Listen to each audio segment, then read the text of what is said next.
I think not. Just don't try and compete with the big money machines, the funds, the hedge funds, the professional traders, the institutional traders. So what do I mean by that? For example, these people have got microsecond, low latency connectivity. They definitely know the news before you do, even though the news is released at some instant at 1:30. They actually know it before you do. They're already priced it in, they've already made their money and go. You can't compete with that. So just avoid trying to compete with the areas in which you've got no chance of doing better than them.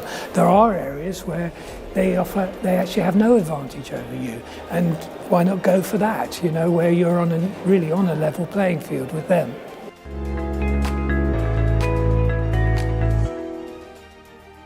I think that the areas where you have no disadvantage is if you're trading exchange-traded products, so the price is transparent in the security.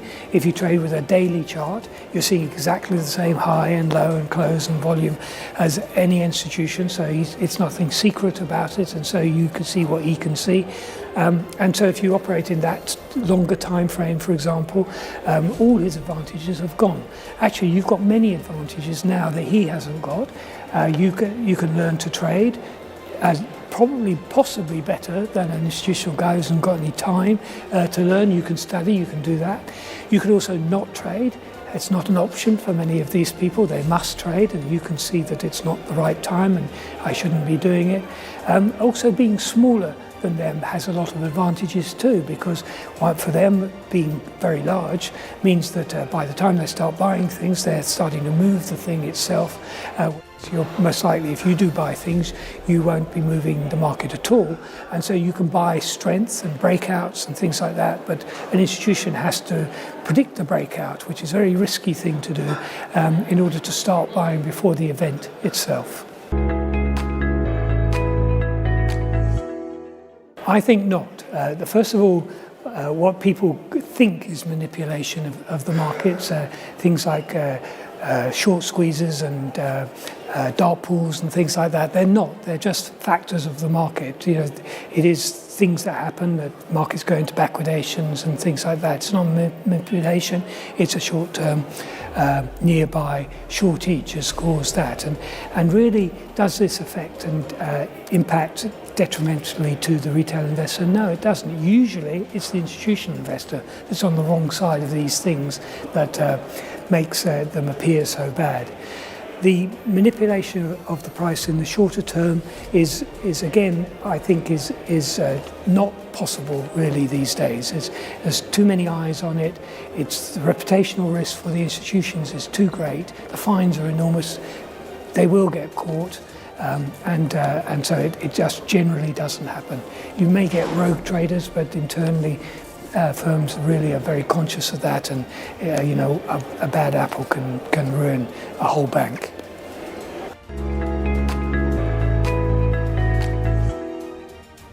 This is really something that private traders can do.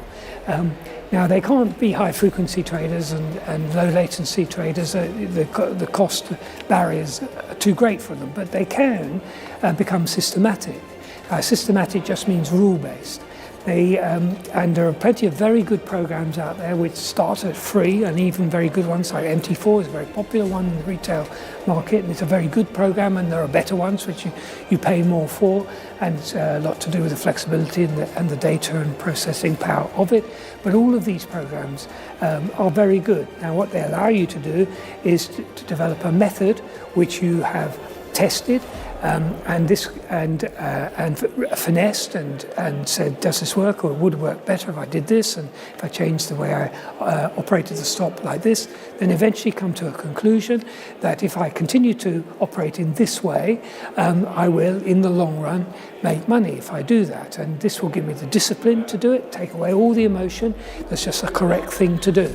If you don't make money, it wasn't your fault, it was the fault of the program that it wasn't correct, but it wasn't to do with you. And mostly people stop doing things or get worried and say, oh, it's always me, or I can't do it right, or I've lost money 5 times, so I'm not going to take this next trade and skip the next one, and things like that. It will stop you doing all that kind of thing. So you've got the discipline, the confidence that comes with that, and I'm certain that is the right way to do it and something that's achievable for a retail person.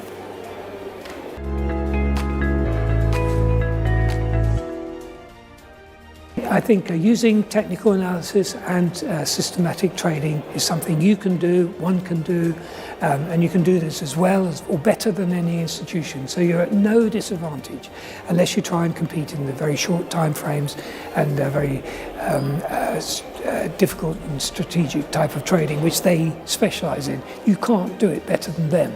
And you haven't got the money, power that they've got too. But they're at no advantage over you if you trade systematically in the markets. And you've got you can do it better than them. You've got time, you can study, you don't have to do it. You don't have the problems with size that they have, and that creates considerable problems for them. And so you can you can take trades which they are passing over because they're not. It just can't be done for them, but it is a profitable trade for you. And the other thing, the second thing that I would suggest is, if you can, I would try and get somebody to help you.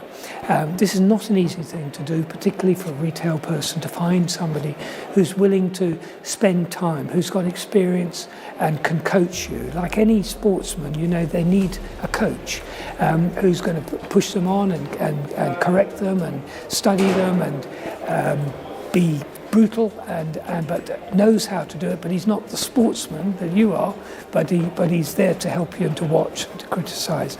And try and find somebody like that. Beware of all the charlatans there are, the sort of gurus, plenty of people who pretend they're that thing, but really it comes with time and experience and background of people, and try and go for those kind of people. I do this kind of work myself in the institutional area because they have problems too. They have off-form traders that they want to see what's wrong with those traders and people that they're bringing through the system, and I've worked with those people too. But they are available at a retail level, not easy to find, not cheap. The good ones, inevitably, you're requiring a lot of their time, valuable time, and they are experts. So you don't expect them to do that for free.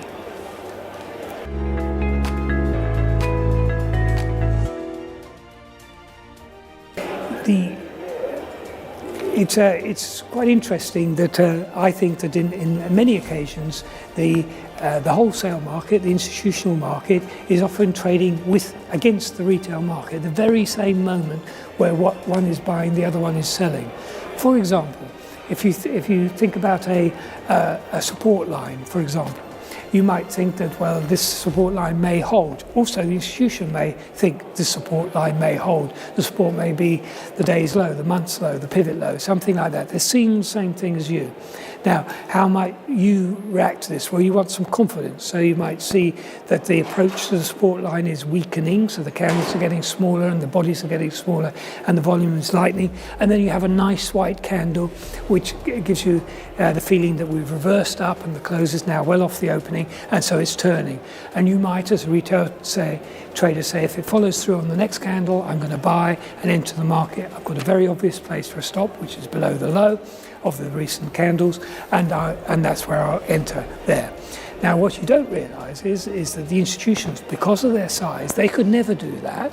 They couldn't wait for that late stage. If they start buying at that point, they'll push the market away from them, and they won't have got enough size on board, enough position on board, and the market will have already run away. So they've already had to have participated. So as the market comes and starts to look as though it's going to hold and not fail, they'll be the buyer. Actually, they caused the white candle that you're now seeing as the trigger, and they've already started to buy. It's risky because they're buying early, they haven't got the confidence that you've got, but they have to participate earlier than you, and so they are buying, and they will possibly be selling, having already bought at the very moment that you are buying. And so they are the wholesale participants, and you are the retailers.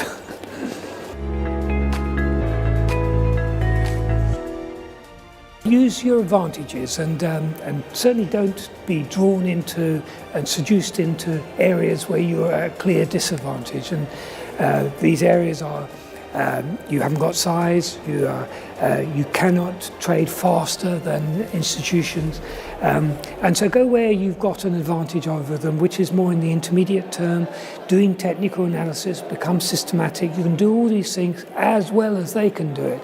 They may have sophisticated algorithms for short-term trading and high-frequency trading and machine learning algorithms, but they're all gravitating towards this shorter time frame. Just leave that alone, let them have that.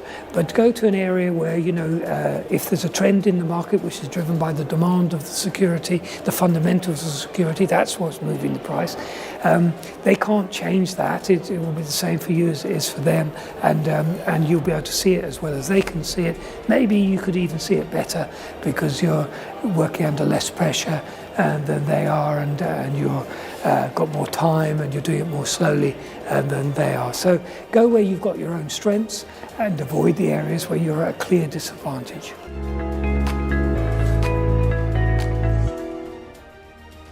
It is for me. I'm not saying swing trading is the sweet spot for me. I'm not saying it is for everybody. It's just sort of when I ended managing a big fund and went into a smaller fund, I then didn't have anybody telling me what to do. So I had the opportunity to go to do what I thought was best and what would be most profitable rather than suited the investors the best. And so I feel that I have no skill or ability to forecast 6 months or a year ahead. It's a guess like it is for anybody, but most people don't admit it, but the reality is who knows where it's going to be that far ahead. The short term is very difficult to trade. For different reasons it's difficult, but also you've got the disadvantages of all this power that these institutions have got. But I would head for this area, which I would think is with a horizon of about a month for your holding period, something like that. That's typically swing trading, trading the ups and downs in a long-term trend. And there you can do that just as well as any institutional trader. You're not at any disadvantage. The size is not a problem, and you've got the same tools as they've got, the same data as they have got. So go where you've got the same level playing field as you're playing in the same level playing field as they are, and I think in some cases you'll be able to do it better than they can.